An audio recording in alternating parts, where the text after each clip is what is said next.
এখনই তো অ্যাক্সিডেন্টটা হয়ে যেত, তারপর দোষটা হইতো আমার। আরে আজও এখনো দাঁড়ায় আছেন কেন, সরেন। সরি। নাম কি? নূপুর। আপনি কোন দিকে যাচ্ছেন? কেন, আপনি কোথায় যাচ্ছেন?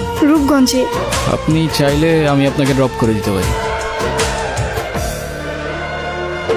আপনাকে ধন্যবাদ বলে ছোট করব, আপনি সত্যি আমার অনেক বড় উপকার করলেন। আচ্ছা, আপনি এখান থেকে তাহলে কোথায় যাবেন? আমার একটা ফ্রেন্ড আসবে।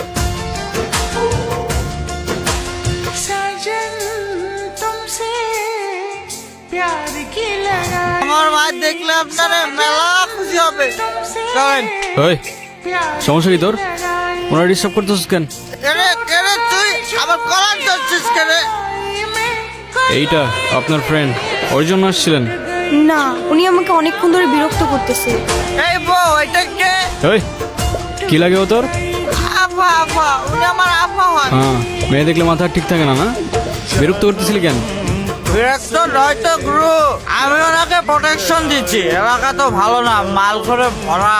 তোর প্রোটেকশন দেওয়া লাগবে না, যা তুই যা, ফোট। আপনিও কি ফলো করতেছেন আমাকে? নেন। আসলে আমার একদমই খেয়াল ছিল না। আপনার গাড়িতে ফেলে আসছিলাম না? Yes ma'am. একটা কল করা যাবে? হ্যালো, আমি নূপুর। তোমার নাম্বার কি হয়েছে? বাসায় ফেলে আসছি। আমি তো রূপগঞ্জে। তুমি কোথায়? কিন্তু আমি তো রূপগঞ্জ নাই এখন। সকালে আম্মু আপুর সাথে কদমতলী আসছি। তোমাকে না কালকে বললাম আমি রূপগঞ্জে আসতেছি। আমার তো খেয়ালই ছিল না। তো আমি এখন একা কি করব এখানে? তুমি এক কাজ করো, শ্যামপুর স্টেশনে আসো, ওইখান থেকে আমরা একসাথে পালাই যাবো।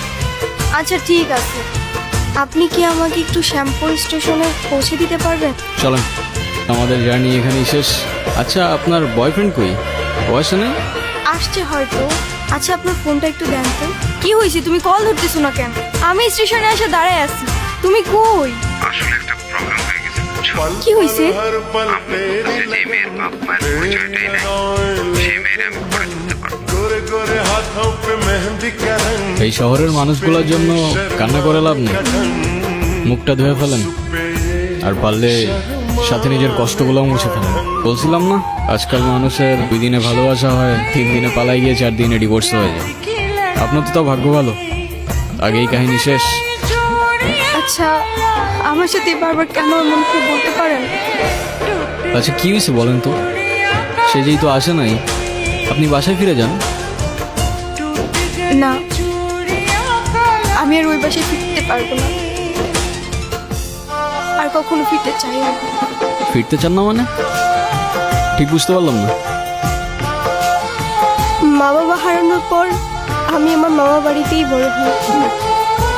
মা বাবার ভালোবাসাটা কি সেটা আমি কখনোই বুঝে উঠি নাই। আমি ভাবতাম মামা মামির মধ্যেই হয়তো আমি আমার বাবা মার ভালোবাসাটা খুঁজে পাবো, কিন্তু আফসোস। কিরে, এত দেরি হলো যে? এই 500 টাকা তোর কাছে রাখ, আর তোর মামি আসলি কোষ? আমি হাটে গেছি। হ্যাঁ, মামার একটা বদ অভ্যাস, মামা জুয়ায় আসক্ত। 3 বেলা না খেয়ে থাকলেও তার জুয়া ছাড়া এক মুহূর্ত চলতো না, আর তার জুয়ার সঙ্গী ছিল জাহাঙ্গীর। এইগুলো ওরে পড়ায় নিয়ে আসো, আজকে জাহাঙ্গীরের লগে ওর বিয়া দিব। কি কর মাইয়াটার তো কিছুই কর নাই। কেন ওরে করা রাখবো কেন? বেশি কথা বাড়ায় না তো, যাও ওরে রেডি করে নিয়ে আসো, যাও। তোর মামার আমার জীবনটা নষ্ট করছে, এখন তোর জীবনটা নষ্ট করবে। শুনছি 7-8টা বউ আছে, সংসার করতে পারে না। তোরে না একটা পুলায় ভালোবাসে, এই পুলাটারে কল দিয়া পুলাটার সাথে পালায় আসা। তোর জীবনটা নষ্ট করিস না। ও নাকি আমাকে অনেক ভালোবাসে, আমার জন্য সব কিছু করতে পারবে। ওর কথাগুলো শুনলে মনে হতো পৃথিবীতে অন্তত কেউ একজন আছে যে আমাকে সত্যিকারের ভালোবাসে। আর যখন কাঁধে দায়িত্বটা পড়লো, সেই ভালোবাসা জানালা দিয়ে পালায় গেল, তাই তো? আমি তোমাকে ভালোবাসি। শুধু এই 3টা শব্দ বলে দিলেই তো আর ভালোবাসা হয়ে যায় না।